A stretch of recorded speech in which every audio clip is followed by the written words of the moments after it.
Bonjour chers abonnés de Nalliance TV, nous vous saluons tous partout où vous êtes, vous nous suivez. Nous voulons aujourd'hui vous parler, nous sommes aujourd'hui le 25 juin 2025, donc nous voulons vous parler des grandes nouvelles. Donc bon, la première nouvelle c'est par rapport à les cessez-les-feux qui se passe maintenant donc euh, au niveau de l'Iran et Israël, malgré le mécontentement de Trump. On va vous mettre quelques extraits, vous allez voir, vous allez suivre. Trump n'est pas vraiment content par rapport à ces cessez-les-feux qui n'est pas vraiment total. Et deuxième sujet, donc on va parler des Ouazalendo.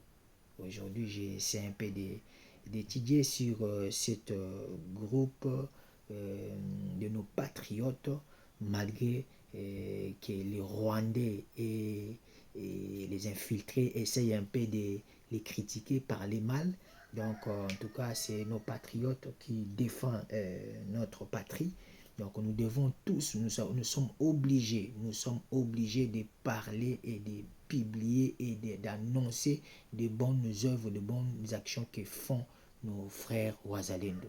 Donc voilà pourquoi aujourd'hui nous allons nous pencher aussi sur ces deux sujets. Malheureusement, avec l'arrivée de ces généraux ougandais à Kinshasa, son rencontre avec le président de la République a créé vraiment des tensions entre la population et aussi, vu les propos qu'a tenu c'est un civique, voilà, c'est un civique de général, donc qui continue à parler des bêtises. Voilà ce qui se passe, donc et nous attendons que les Ouazalendo sont menacés par celui-ci. Il a déjà menacé le général Luboya Nkashama, donc chose que nous sommes déjà indignés par rapport à cela. Et voilà, ce monsieur continue, il veut mettre du désordre en fait, créer des troubles de séparation entre donc le gouvernement congolais, le FARDC et les Ouazalendo. Donc pour lui, les Ouazalendo sont des mouvements aussi des rebelles comme les autres rebelles, et donc leur mission c'est de détruire, ce n'est pas de défendre comme ils disent, et qui les attaquent. Voilà. Et entre autres, ce que j'ai déplais ou ce qui me fait mal maintenant là, c'est que d'entendre que l'ANER de notre pays, il paraît, l'ANER de Butembo, il faut bien préciser, de Butembo, a essayé un peu d'interpeller leur chef. Donc, ils vont citer, vous allez voir, ils sont là devant en train de faire leur discours. Je pense que, s'il vous plaît, notre gouvernement et notre service de renseignement, nous savons que vous faites un bon travail, un travail vraiment colossal. Ça, de ce côté-là, je suis moi-même mieux placé à savoir vraiment que vous travaillez d'arrache-pied, vous travaillez bien, mais ne vous laissez pas berner par le mensonge de ces général ou soit d'autres personnes qui sont derrière lui. Là, je vais vous mettre, nous allons commencer d'abord avec l'information de Ouazalendo, donc des patriotes de notre pays, la RDC. Ensuite, nous allons prendre le deuxième parti qui est les cessez-le-feu qu'avait déclaré Trump pour Israël et Iran. Je vous laisse suivre, c'est parti. Le mouvement FPP-AP du commandant autoproclamé Kabido Cassiano s'inquiète de sa disparition et celle de son président Raus depuis le 11 juin. Dans un communiqué rendu public ce mardi 24 juin, ce mouvement Ouazalendu dit être informé de son arrestation par l'ANR à Butembo, alors qu'il était avec son président, en mission officielle dans le cadre de la RAD sur invitation des autorités sécuritaires. Ce document, accompagné d'une vidéo, éclaire l'opinion que le FPP-AP et ses dirigeants n'ont jamais adhéré au M23 AFC. C'est plutôt un de ses commandants, à la personne de Mike, qui avait fait défection et se faire adhérer dans ce mouvement de Nangaa.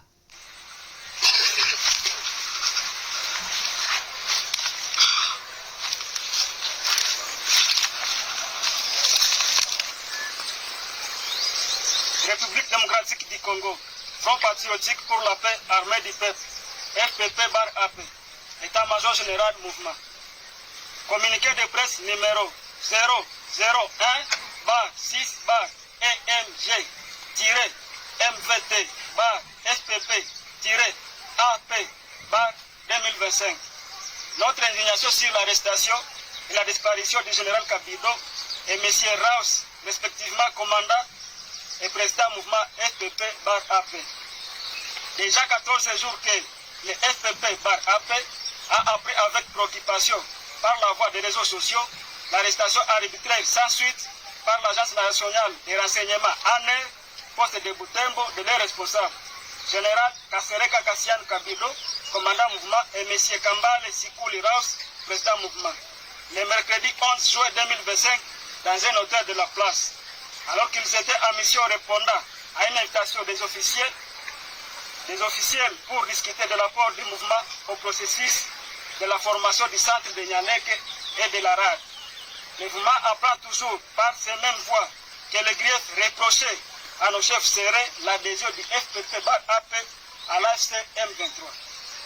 De ce fait, le mouvement rappelle l'opinion tant nationale qu'internationale qu'en date du 5 au 6 mars 2025, un groupe d'éléments FPP-AP, conduit par son jadis général Mapenzi Fidel dit Mike, commandant second mouvement en charge des opérations et renseignements, avait fait défection en se ralliant à l'AFC M23, publia une vidéo triquée et malveillante contre le FPP disant que le mouvement faisait allégeance aux terroristes de l'AFC M23. Le FPP remémore l'opinion qu'en date du 8 mars 2025 avait publié un communiqué officiel numéro 001-EMG-NK-BP 2025 du bureau politique dans lequel il avait indiqué les circonstances de cette publication triquée.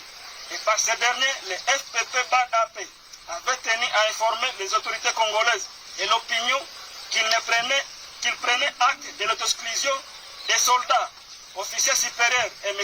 Mike du mouvement suite à leur décision individuelle de rejoindre les rangs de l'AFC M23 et que leur départ n'engageait pas le mouvement FPP-AP.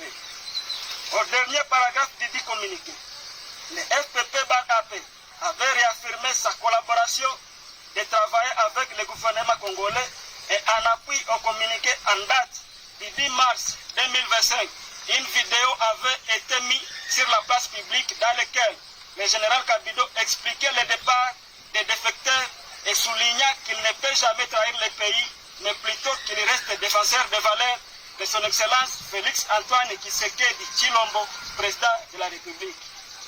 Le mouvement rappelle que depuis la résurgence du M23 en 2025, le FPP-AP est le seul mouvement Ouazalendou venant de la région du Grand Nord de la province du Nord Kivu qui a combattu et qui continue à combattre aux côtés des FARDC et autres compatriotes Ouazalendou contre ces agresseurs depuis les montagnes de Tchanju, Nyoni, Mwangabo, Bunagana, Rugari, Kahunga, Kinyandoni, Busanza, Tongo, Ibirizi, Bichumbi, Luofu, Masisi et partout ailleurs jusqu'à présent afin de barrer route à ses ennemis de la paix.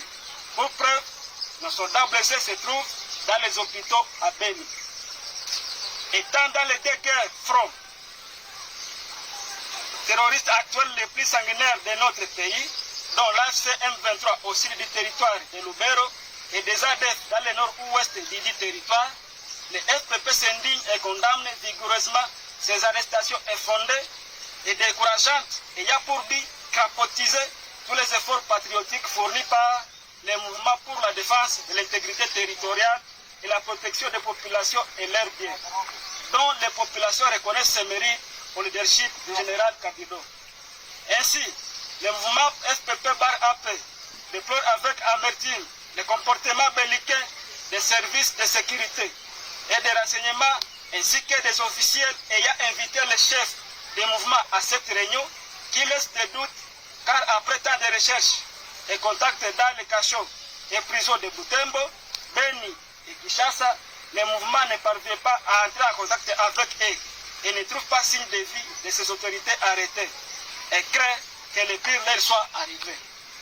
Ayant utilisé toutes les voies légales, l'esprit de paix, la sagesse patriotique pour savoir la vérité sur l'arrestation et la disparition du général Kabido et du président Raus, et n'ayant pas eu de suite favorable de la part des autorités du pays, le FPP-AP demande à l'ANER Nord Kivu et à d'autres services de sécurité et de renseignement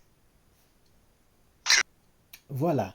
Donc, je pense que pour conclure un peu l'histoire de Ouazalendo, vous avez suivi leur indignation. En fait, ils sont indignés tout simplement de voir qu'on arrête leur commandant en chef et qu'on arrête leur président du parti, FPP. Donc, ce sont des arrestations selon eux arbitraires par rapport à notre service de renseignement, donc l'ANER de Butembo.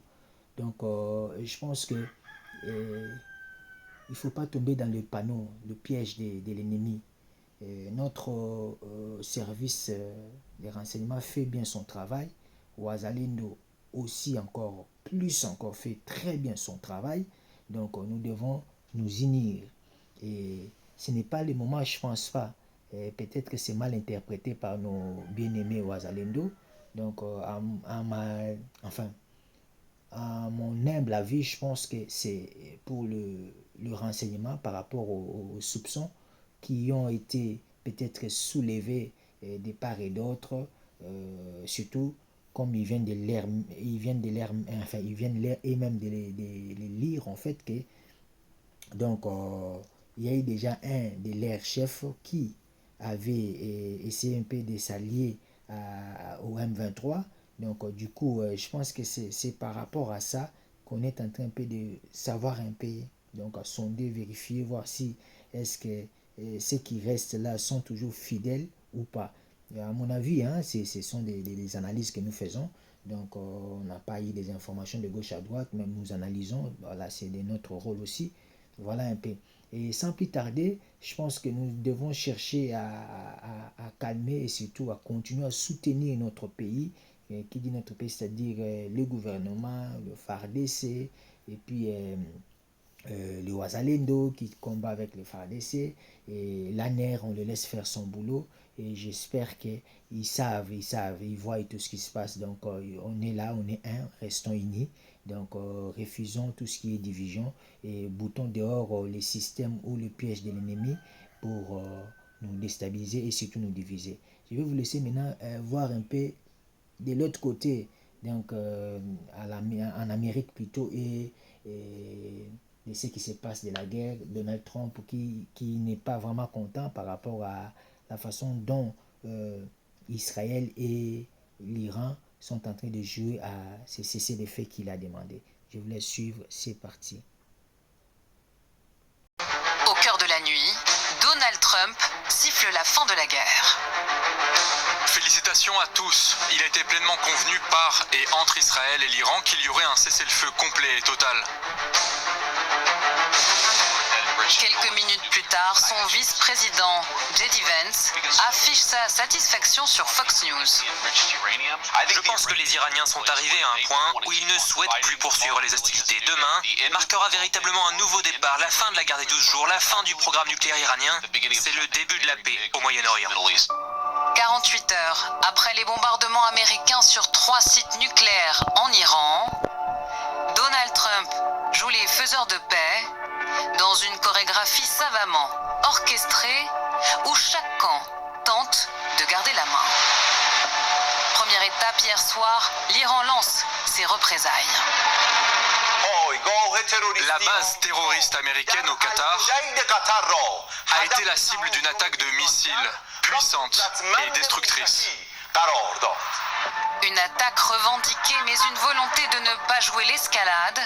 En coulisses, le régime avait prévenu les Américains. Dans un nouveau message sur les réseaux sociaux, le président Trump a déclaré qu'aucun Américain n'avait été blessé et que les dégâts étaient minimes. Il a également confirmé que l'Iran avait averti de l'imminence d'une attaque. Étape 2, Donald Trump annonce donc un cessez-le-feu. Étape 3, chacun des belligérants considère avoir remporté la partie.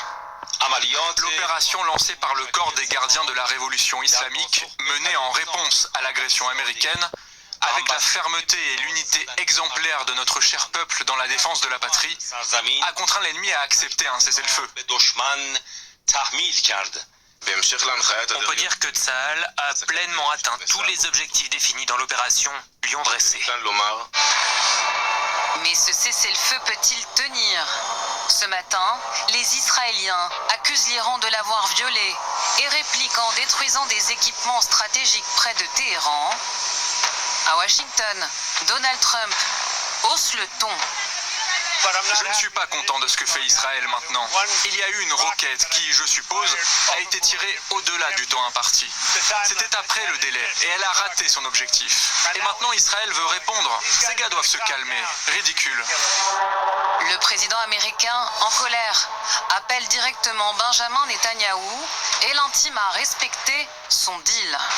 Dans le monde, l'annonce de cet accord est accueillie avec un soulagement prudent. Il s'agit d'une étape importante vers le rétablissement de la stabilité dans une région en tension. C'est ce que la Fédération de Russie a réclamé depuis le tout début de ce conflit.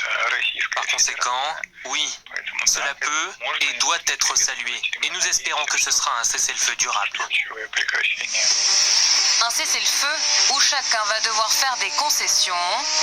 Donald Trump annonce aujourd'hui ne plus vouloir de changement de régime à Téhéran, mais Israël l'acceptera-t-il? Voilà, ça n'est terminé, fini pour aujourd'hui. Donc, je vous dis merci de partager massivement cette émission pour que tout le monde le suive. Je pense que vous avez vu à peu près l'idée. Hein. Donc, je prends les informations de Kinshasa, notre pays, et ce qui se passe aux États-Unis. Pourquoi les États-Unis? Vous allez me dire, ce n'est pas les États-Unis ici. Bien sûr, c'est les États-Unis qui est le médiateur, en fait. Hein. Donc, c'est pourquoi vous voyez, on montre beaucoup plus Trump. Donc, il y a des enjeux là-dessus. Il y a des enjeux. Notre souhait, nous Congolais, il faut que cette guerre israélo-iranienne là termine, ou soit si ça ne va pas terminer, mais que ça puisse se calmer, le temps que nous puissions avancer avec notre dossier, pour que Trump soit vraiment plus concentré. Parce qu'il est le seul élément par lequel le Seigneur, l'instrument par lequel le Seigneur est en train d'utiliser pour l'instant. Rappelez-vous, j'ai rêvé de lui, donc en tenue militaire avec une délégation énorme, tandis que c'était des militaires tous en civil, mais lui seul il était en tenue militaire. Donc j'ai eu plus tard des explications claires par rapport à cela. Pourquoi tenue militaire? C'est parce qu'il vient décisivement selon les décisions que Dieu a mis dans son cœur pour réaliser, pour accomplir.